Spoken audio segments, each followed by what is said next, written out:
Right folks, and welcome back. So it's been another weekend of just doing stuff, just trying to finish jobs, just trying to get stuff done. So I'll show you what we've been doing. So this is really difficult to start, so we're trying to put Anderson connectors for a trickle charge in the jump mat.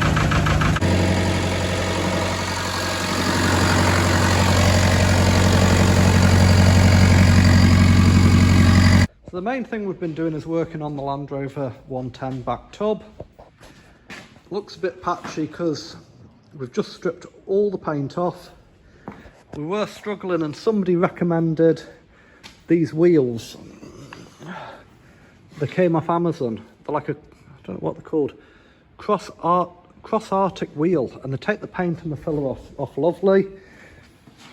So we've cleaned this, sanded it, took the dents out the best we can. We've took it back to aluminium. We've got rid of all the old filler, all the old paint, and that is acid etch primer. So we've just put acid etch primer on with a rattle can. It'll want to wet and dry, rub down, and then we'll need to find where the dents are and just give it a wee bit of filler, not too much. The main reason I've tried to do the acid etch primer is because I need to put the galvanised body cappings on, and they would react with the raw aluminium. So we've got the galvanised body cappings just sitting there, they're ready to go.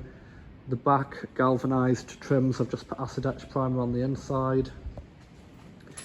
We've replaced these rear panels, it's braced just now. We've got the checker plate back in the floor, part of it's bolted, I need to put more bolts in. I'm putting larger bolts, stainless steel bolts rather than pop rivets. And I need to put the arch stays on. I'm waiting for a pair of arch stays for the front. They're the ones that go to the chassis. I'm waiting for them to come in. They should have come last week, but typical eBay. And the main thing we've done is the bulkhead removal bar. That's not finished because I need the galvanised cappings on, then the last two brackets, but it's all bolted up, it's all pop riveted up. So we cut that out. Got loads of pop rivets. So one of the next jobs is going to be clean the inside of the tub, get that all primed, get this all primed, get all the corrosion off, get the last brackets on, do a bit of filler on the outside, then flip the tub back over, and I think we'll do the Raptor paint or the U-Pol, whatever paint it is, on the underside, get that sprayed black like Underseal, get everything covered up. And then we'll be getting ready for primer. I'm going to paint it when it's back on the Land Rover, but while it's on the trestles, we just want to get it as straight as we can.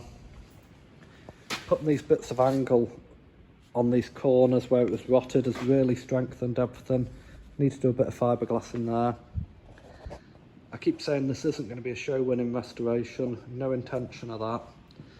It is literally, it's a bit like an oily rag restoration. It's going to be painted in a gloss grey, but I've got no intention of having it a show-winning sort of car.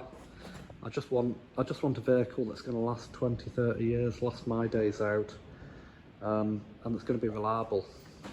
Probably a bit of a joke saying that a Land Rover's reliable, but got a quad bike going. It'd run out of oil. Luckily it's not seized, but we've got that going. So the other thing we've been doing is putting Anderson connectors on all the vehicles. So I showed last weekend this JCB's got a charge controller and it's got a solar panel on the roof, just a small solar panel, but it's got a solar panel. We've just put a new battery on it, and again we've put an Anderson connector, so that's wired straight onto the battery. So if we have any problems, we can jump start it.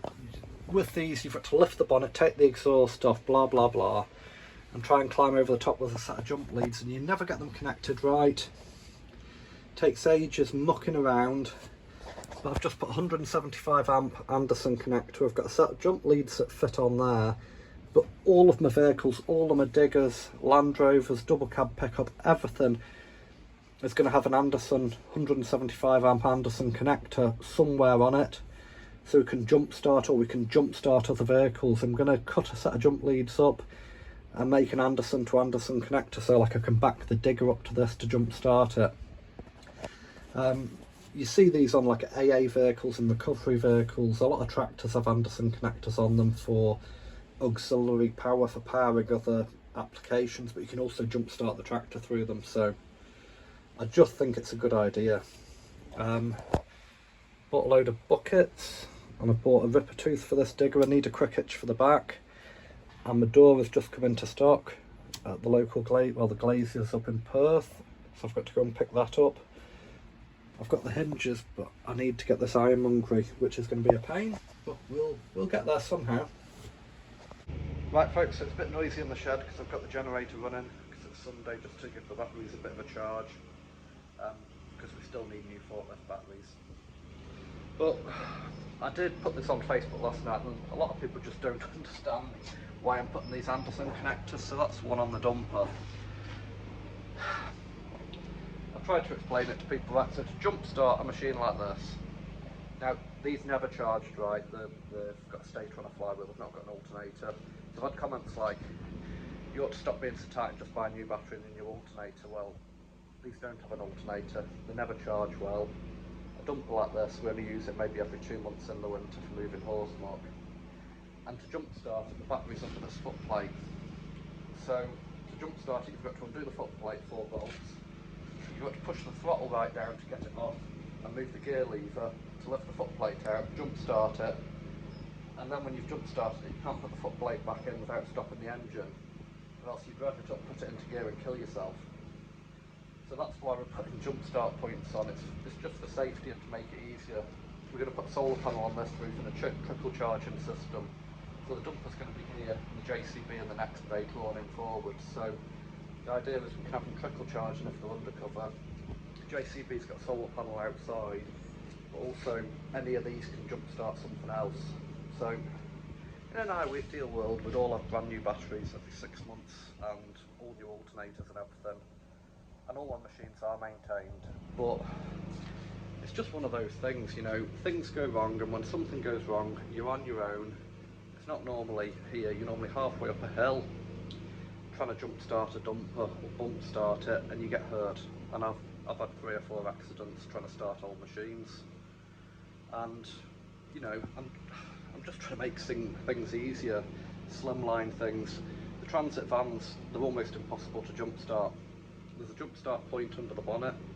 It'll never take enough power if the battery's dead. And there's 2 batteries under the driver's seat. You can't get to the front battery without taking the back battery off. And the back battery, you can't get jump leads or one of those Nico chargers on them because they've got the battery management system on those cables. And if you did, you'd blow them. So I know a lot of people don't understand, but this is what I'm doing. It's the cheapest route for me. It's costing about 20 quid a machine to fit an Anderson connector. I've already got jump leads, so we just fit an Anderson connector on one of them. And it just means that we can start all these machines a lot easier and a lot safer. You know, when a machine's stuck in a field and it won't start, my mini digger will generally reverse up to it. The battery's in a convenient place. I can put an Anderson connector under the hood, and that's really my machine that I use for jump starting all this old kit. But I've had another morning on the Landrover body. That's why the generator's running. I've been using the big air compressor and stuff that don't like running off the inverter. But I'll drop a video in at the end of the Landrover body if anybody's interested. Just tell me what you think of my modifications.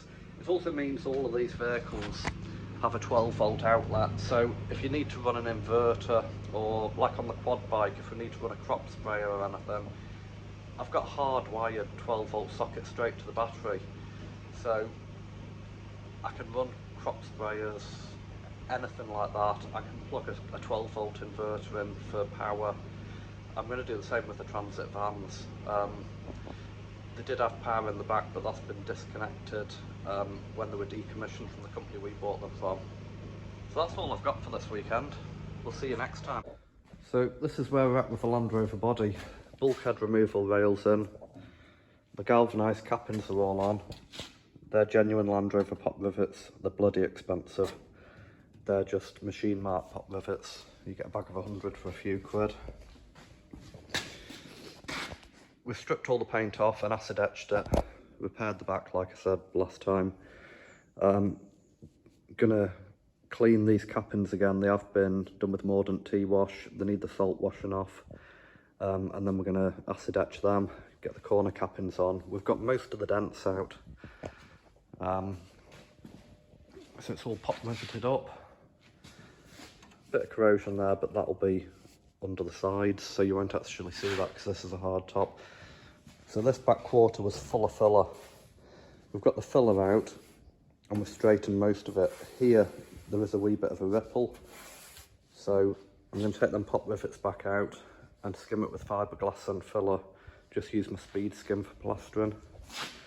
The bottom quarters here, they've got checker plate to go back over, so give them a rub down, prime the checker plate and get it back on. But we've got nearly every dent out, so don't mind the odd ripple because it's a 40-year-old motor. But that's it. Obviously these aren't staying galvanised. I'm going to paint them because these were painted when they were new. Landrover stopped galvanising the body cappings about 1987, so I've stripped them and galvanised them so they don't react. Primed everything, pop riveted them down. I was going to seal them to the top of the body. I've not bothered in case I ever have to take them off because they were such a pig last time to get off. But we're getting there.